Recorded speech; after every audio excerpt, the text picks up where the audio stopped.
अरे देवकी वसुदेव बचाए नंद के लाला। और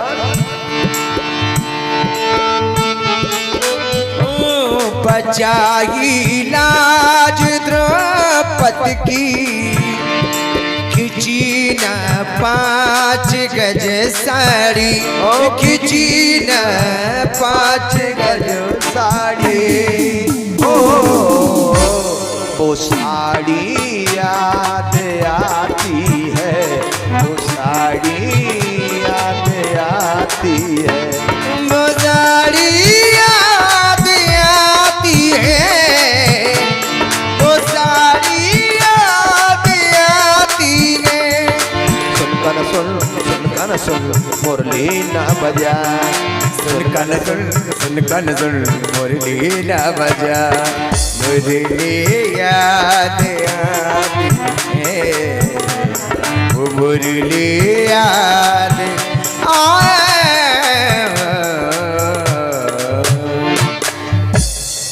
बोले सतगुरुदेव भगवान की जय हो।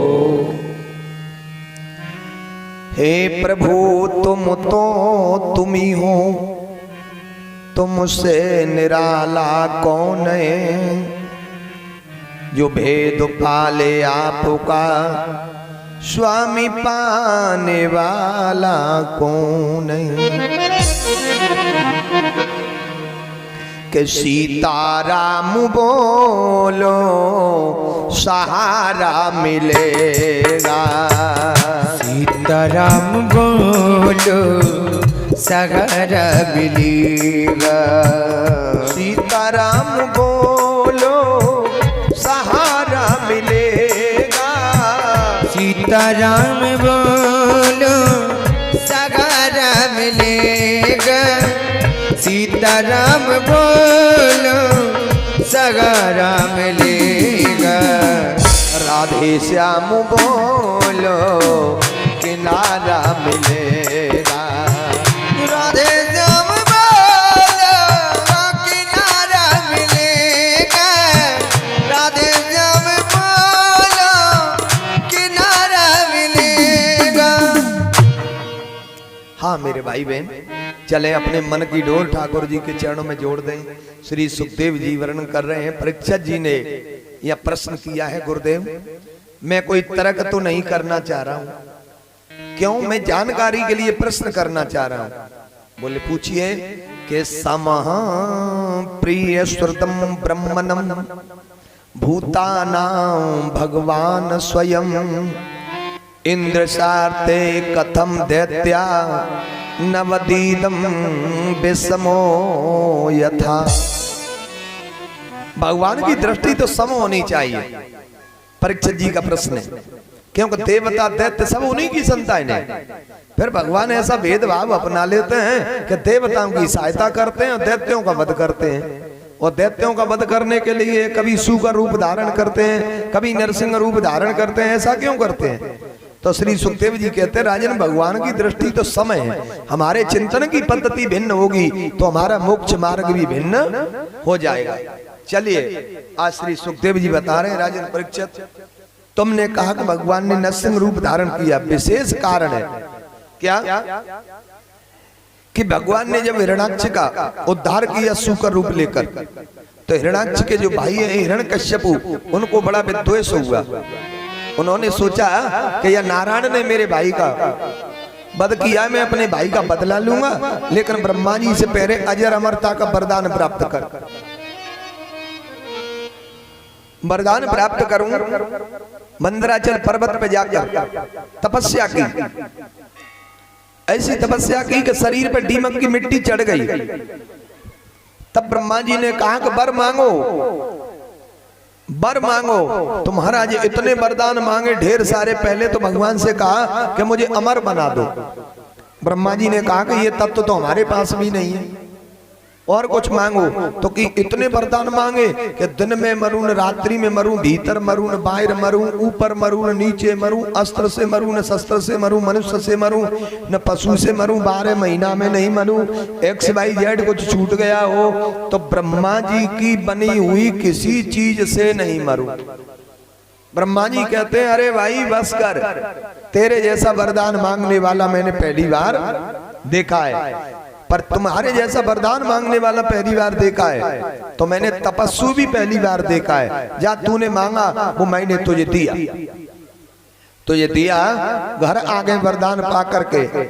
इनके बेटा है प्रहलाद आदि, तो प्रहलाद से ही, प्रहलाद को तो बचपन से ही कृष्ण ग्रही ये आत्मान वेद जगदीत्र सम। आज प्रहलाद जी को तो बचपन से ही टेढ़ी टांग वाले कृष्ण रूपी ग्रह ने ग्रस लिया। राधे।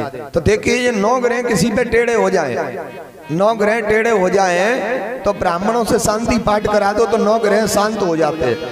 लेकिन ये 10वां ग्रह ऐसा है टेढ़ी टांग वाला गोविंद रूपी जो ग्रह, वैसे तो ये किसी पे लगता नहीं है, और लग जाए पकड़ ले तो ये छोड़ता नहीं है, कितने भी ग्रह शांत करा लो। क्योंकि सूरदास काली कामर पे, सूरदास कारी कामर पे चढ़े न दूजा रंग, तो गोविंद ने पकड़ लिया। एक दिन गुरु शुक्राचार्य के बेटा है संडा अमर प्रहलाद जी को विद्या अध्ययन करने के लिए भेज दिया। एक दिन पिताजी विद्यालय गए, गुरुकुल गए और प्रहलाद जी से बुलाया प्रहलाद जी को। प्रहलाद जी ने आकर के प्रणाम किया, चरणों में लेट गए और कहते पिताजी बेटा तुम्हारा खूब कल्याण होवे, एक बात बताओ कैसी पढ़ाई लिखाई चल रही है?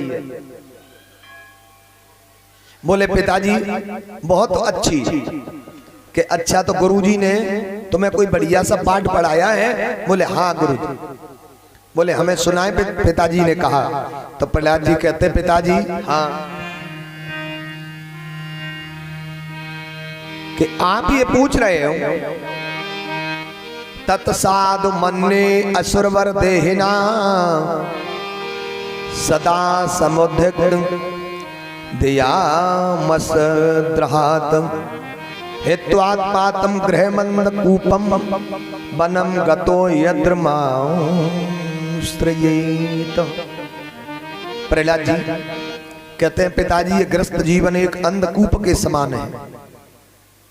कुआं में कोई गिर जाए तो बच भी जाएगा, क्योंकि पनघट पर कोई भी पनहारी पानी लेने आए तो देख लेंगे तो चिल्लाएगी तो निकाल लिया जाएगा।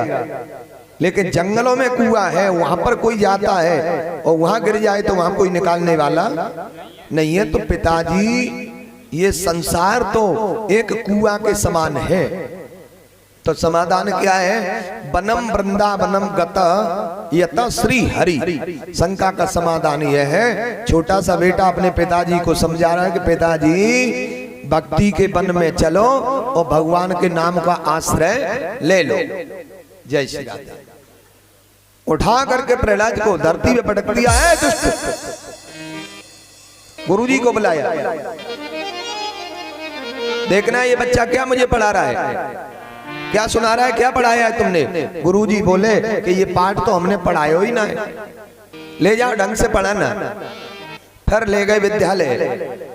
एक दिन पिताजी ने पूछा बेटा गुरुजी से तुमने क्या सीखा है? अच्छी सी बात बोली। 9 बात बोले हाँ मुझे सुनाइए। तो प्रहलाद जी कहते हैं कि श्रवणम कीर्तनम विष्णु स्मरणम पाद सेवनम अर्चनम बंदनम दास्यम सख्य आत्मनिवेदनम। पिताजी नारायण के चरणों में प्रेम करने के ये 9 कारण हैं। नवदा भक्ति का वर्णन कर दिया। महाराज उठा के प्रहलाद जी को धरती पे पटक दिया, तलवार उठाई और गुरुजी की गर्दन पे घिसने लगा।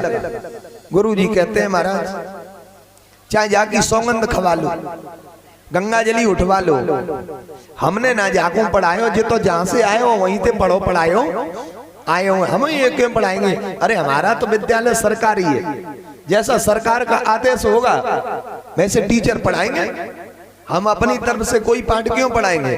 पहले पढ़ाते थे गामाने गणेश, पहले पढ़ाया जाता गामाने गणेश। महाराज राजनीति बढ़ी, अब कुछ लोगों ने ये कहा कि गामाने गणेश क्यों? इसका तो मतलब ये है कि सनातन धर्म का प्रचार हो रहा है स्कूलों में, तो सरकार को डर लगा कि सांप्रदायिकता न फैल जाए, तो बोले गामाने गणेश नहीं, बोले तो कि गामाने गधा, गामाने गधा पढ़ाने लगे।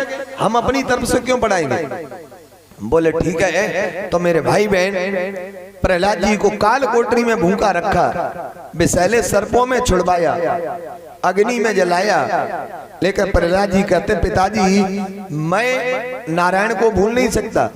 बोले तेरा नारायण है का? बोले गलती कर रहे हो, तुम ये कह रहे हो कि वो तेरा नारायण, वो मेरा नहीं है। न केवल में भव तस् राजन सबई बलम बलना च परेशान परे अमरे भी स्त्र जंगमा ये ब्रह्मा दयो ये न बंसा प्रणीता।